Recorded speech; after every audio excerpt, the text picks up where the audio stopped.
todo processo de desenvolvimento implica um assédio interior das partes destrutivas ou das partes que se encontram estabilizadas em pleno funcionamento mental dentro do indivíduo.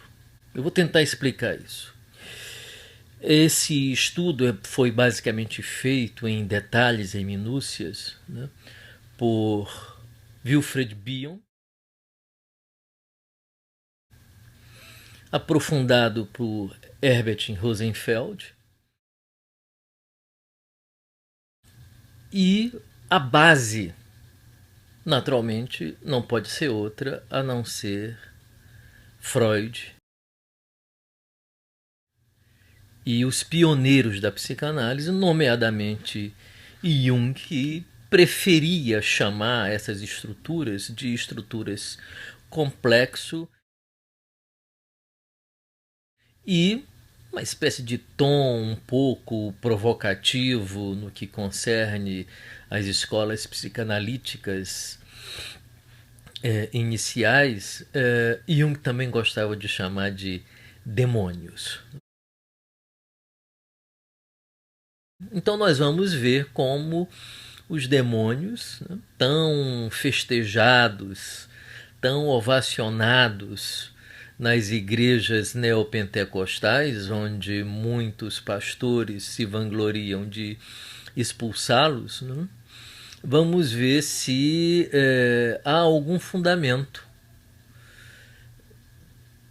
para a crença em estruturas malignas ou tão somente estruturas paralisadas ou parasitárias dentro da mente, e se realmente elas podem ser expulsas de dentro da mente para objetos que possam ser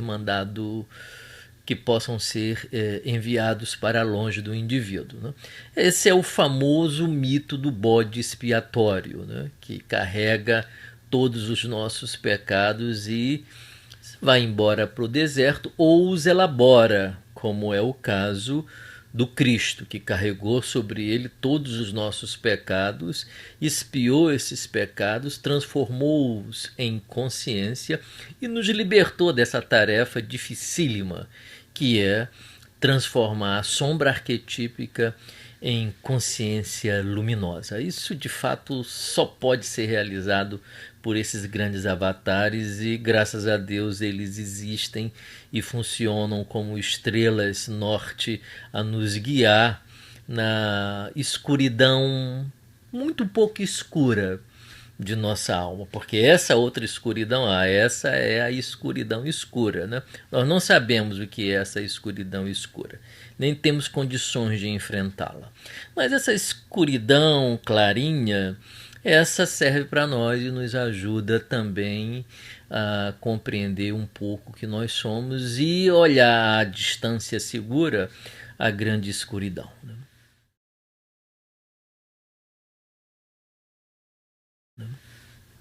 Então, eu quero falar um pouco sobre essas estruturas, que quando elas são trabalhadas em análise, você vê facilmente como essas estruturas querem manter o status quo, elas querem permanecer ali dentro do indivíduo. E elas assediam o ego de diversas formas, né? Desde uma sedução que tenta envolver o ego a continuar em cumplicidade com elas e evitar o desenvolvimento, até mesmo, né, a intimidação, né, quando inocula na consciência a dúvida se tal processo de desenvolvimento é necessário ou não, e impõe um terror sobre a quantidade de sofrimento que terá que se enfrentar para se alcançar alguma coisa que nem se sabe direito se vai alcançar ou não. O que seria naturalmente a liberdade. O self bom, geralmente do paciente, quer a liberdade, quer a experiência de sentir-se estruturado, livre e decidir qual a direção que quer tomar e deseja tomar. No entanto, ele fica de fato assediado por essas estruturas, que talvez o kardecismo tenha chamado de obsessores, né? Os nomes, na verdade, pouco importa. Como a minha linguagem é psicológica, eu vou tender a usar a linguagem psicológica. Mas isso não são novidades. Isso não são novidades. A estrutura humana sempre funcionou dessa forma. E todas as vezes que nós tentamos conquistar um pouco mais de consciência, pagamos um preço por isso, né? Adão e Eva expulsos do paraíso. Prometeu agrilhoado lá no Monte Cáucaso, onde a águia de Zeus vinha devorar o fígado dele. E isso por quê? Porque ele deu o fogo, a consciência para os seres humanos. Então é importante que a gente tenha em mente isso. Toda conquista de consciência pressupõe um ato de coragem. Um ato responsável e consciente de que partes da velha estrutura reagirão ao ato de coragem de conquistar mais consciência, de sentir-se mais liberto em relação a essas próprias estruturas complexas. Então, o importante que se saiba é isso. Quer crescer? Esteja pronto. Esteja pronto para enfrentar essas estruturas fantásmicas que habitam o inconsciente de todos nós. Isso não é uma patologia. A vida não é uma doença. Essas estruturas não são patológicas. Elas podem se tornar patológicas, mas elas não são em si patológicas. São estruturas da vida. São estruturas que estão aí dentro de nós.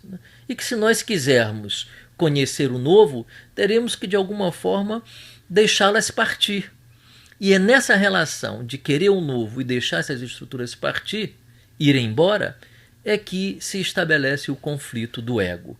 E o ego é desafiado, então, a ter coragem, a enfrentar as suas assombrações, visar uma meta e, apoiado por anjos bons ou estruturas benévolas, né, seguir adiante enfrentando todas as dificuldades na esperança de que lá na frente encontrará aquilo que busca. E encontrará. Essa é a boa notícia. Encontrará.